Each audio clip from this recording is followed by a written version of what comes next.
In this video, we're going to be talking about how you can use a massage gun like the hypervolt to enhance your recovery process if you've got tight muscles, and also to enhance your workouts if you're trying to really target those muscles more effectively by using it just before you start to work out. We're going to go through those first two things, and then this is going to be a really practical video. So we're going to go through the lower body, how we would be using this on those muscles to really just give you a little routine that you can do, whether it's going to be before a workout or whether it's after a workout, just to help drain and get rid of some of that waste products like the lactic acid out of those muscles. Is going to be a great one for you to do, and we'll also go through a little one of us doing it whilst doing an actual stretch to the hamstrings so you can really see it in action, and we'll talk through with you while we're doing it to give you all those points. So bear in mind, this is not the loudest gun. It's a nice quiet one, so we're going to have it running while we're going through this video, so hopefully it's not too distracting on the noise front, but you can see exactly how we're using it so you can copy and follow along. Alright guys, we thought the best way of doing this is just give you a little intro into each muscle group that I'm going to be doing, and then I'll turn it on and then you guys can watch along as I'm doing it, and we'll just cut the sound. So the first thing, I tend to go through the quads first and foremost. I'm using the ball head mainly because it's the most versatile. You can switch these out if you want to really get into the nooks and crannies, but this will do the job. Whether it's going to be warming up or after a workout, it's just going to help increase circulation to those muscles, increase drainage if we're talking about lactic acid after the workout, and I'm going to start off with these quads. So we'll turn it on and get starting. I'll normally start on the lowest intensity. This one has 3 levels of intensity, but for each muscle I normally start on the lowest, and let's get into it, just working along the length of the muscle, and really that's it.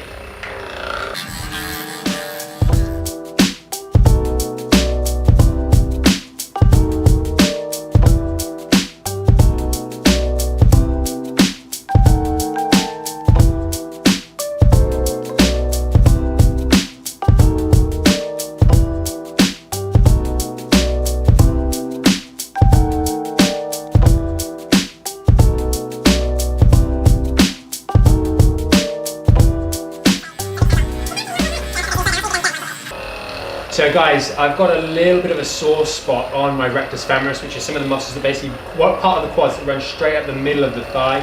So just spending a little bit more time on that area, but that's pretty much it. We're nearly done with the quads, and then we're going to move on to those adductors, which are a real sensitive point for me. When we're doing these muscles, it's helpful in a lot of cases to actually take the muscle off stretch. What I'm doing here is going to be really good for your sort of pre-workout, or if you've just finished, just taking out that lactic acid.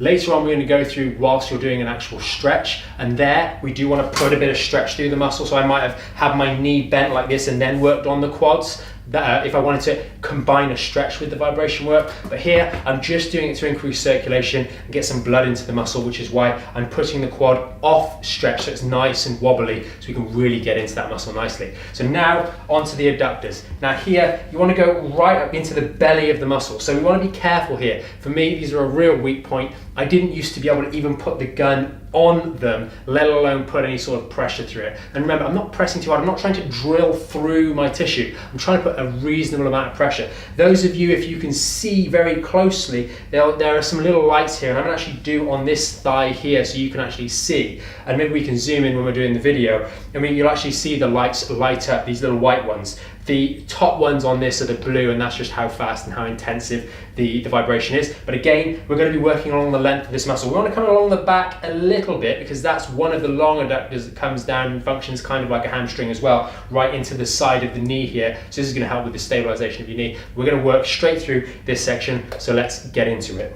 Turn the gun on, that helps, and off we go. Starting on the light one as well for me here.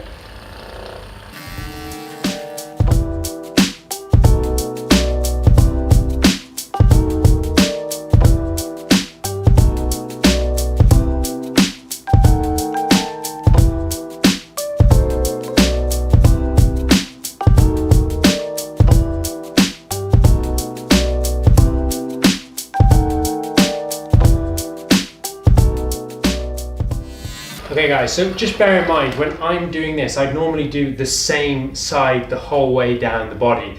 for the purposes of this video, it's just so you guys can see that a little bit more on this side. It's no good me going along like this for this video anyway. So the next thing we're going to get onto is the hamstrings. And I actually find this one pretty good to do standing up, because remember what I said earlier about taking the leg off tension. If I'm standing with my legs straight or have my legs straight out, it puts a bit of a stretch through the hamstrings. Whereas if we're doing this to warm up and increase circulation to the muscle, doing it like this can really, really be nice and easy. And also, if you've got very sensitive hamstrings, taking the muscle off tension makes it a little bit easier to bear. So we'll get straight on. Remember, with the hamstrings, we have two really sections. We've got the main section which runs down the inside of the thigh on the back, and then we've got the bicep femoris which comes down to the outside, plugs a bit into the fibula head on the side here. So we just want to bear in mind, we want to hit both sections, but for a lot of people the inside tract is going to be a little bit more sensitive, so just watch out for that when you're using these. So again, start lighter and build up from there.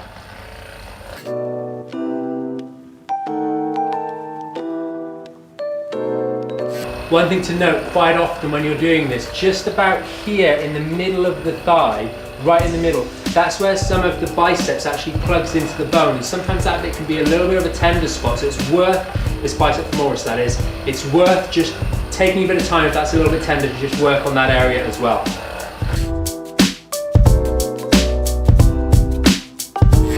And really try and focus on keeping those muscles relaxed as best you can.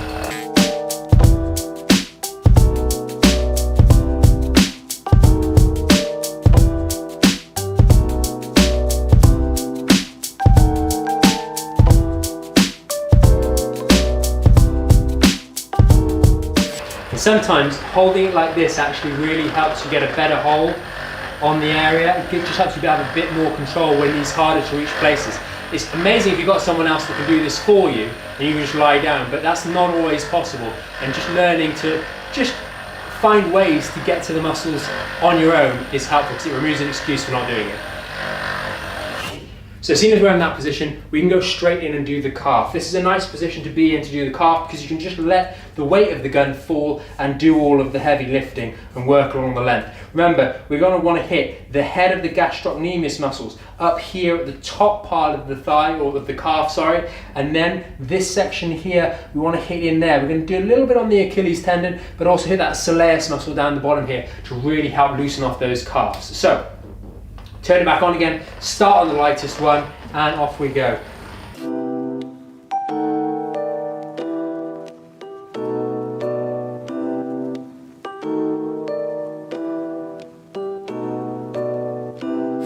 So when we're doing the calf, we can also sit in this position, which is quite nice, just to work on the inside portion of the calf and get down into the soleus as well. If you're flexible enough at the hips, then this can be a really nice one where you can just get in there and work in a pretty comfortable position as well. The knees bent again, so that's taking everything off stretch, and we can just really work into those muscles. Many people will find that either the inside head of their calf, the gastrocnemius, or the outside head, so the head on the other side of my leg here, is going to be particularly sensitive when you're doing this. That's just going to be the way in which your foot works, etc., the way in which your biomechanics are set up. So find that, and then you'll need to spend a little bit more care when working on that particular side.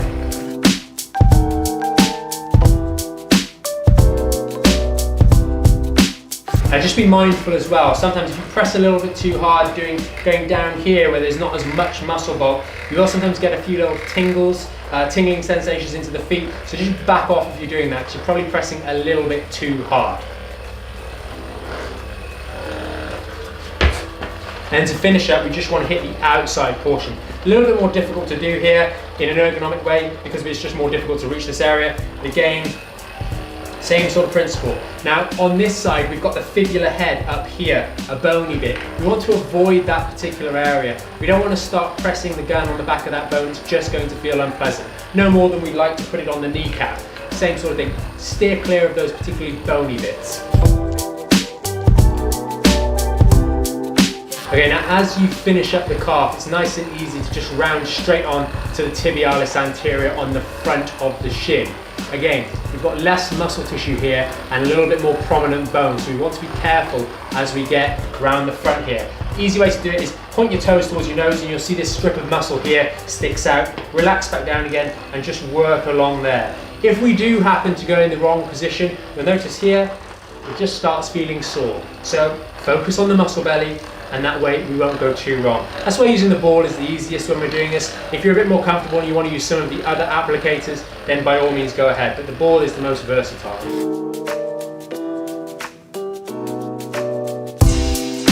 Okay, so when I'm doing this, I always finish up with the glutes, go through those last. And what we're going to do here is we find the bony bit on the front of the hips here, and then we find the bony bit on the side of the thigh here. That's going to be the greater trochanter. And we've got a bunch of little glute muscles that run around here, glute medius, glute minimus, we've also got TFL, and there we're just going to work on the sides of these muscles here. Very, very easy to do. You can do this sat down as well. We're just working over these muscles, and then we're gradually following that hip bone, it's really called the iliac crest, round towards the back where it meets the sacrum at the sacroiliac joints. And we're just going to work our way around, doing little circles as we go, round in this area, and coming round to the glutes. And then we put our hand on that bone, our finger on that bone here, to that greater trochanter where the glutes and the other muscles, the lateral rotators of the hip, like piriformis, are underneath where I'm doing now. And we just work along this area.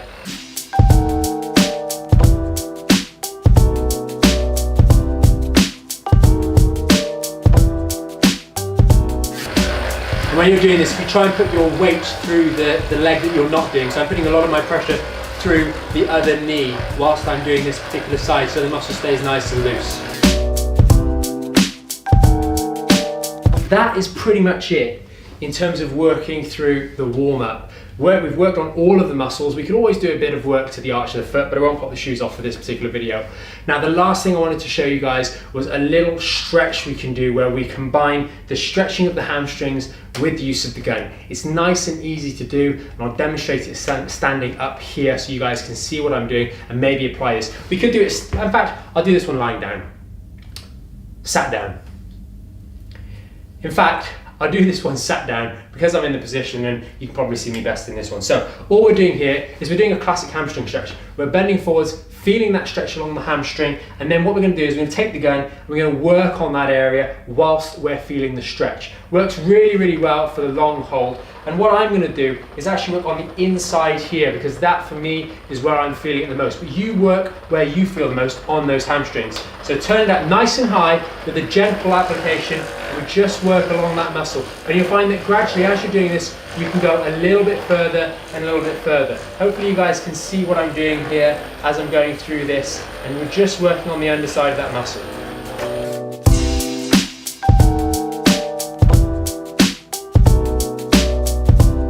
Every so often you can then lean forwards a little bit more to get a bit more stretch, and then carry on your work.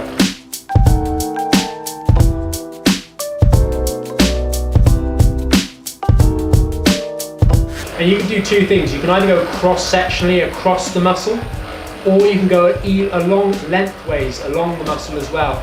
It all just helps you relax off a little bit more and get a little bit more range. You guys can probably already see that I'm going further than when I started this particular stretch.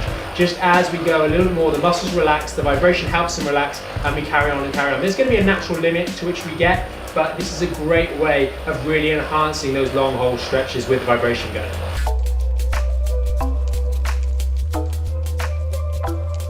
Okay, there we have it.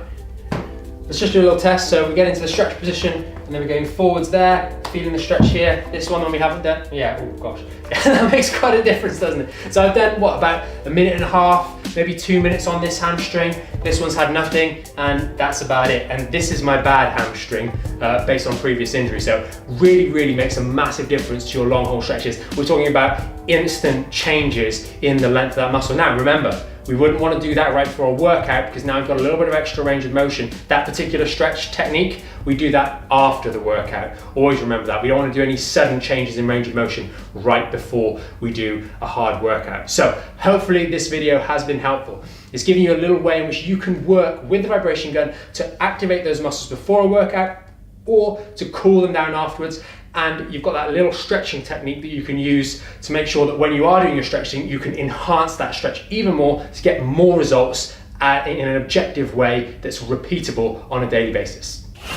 Hopefully you did find this video helpful and you found it useful as well. Something that you can refer back to when you're doing your work on those muscles to really help improve the quality and improve the results you're getting with any sort of strengthening that you're doing of the lower body. If you did find it helpful, give us a thumbs up. Let us know in the comments if you find these sorts of videos helpful where we're going through stuff with you. I know they're a little bit more quirky, they're a little bit more, a little bit less polished, but they're real and they're videos that really help you hopefully follow along with us in real time. So if you do like them, let us know in the comments below. And remember, you can always subscribe to the channel to make sure you stay up to date every time we see or release a video. See you in the next one.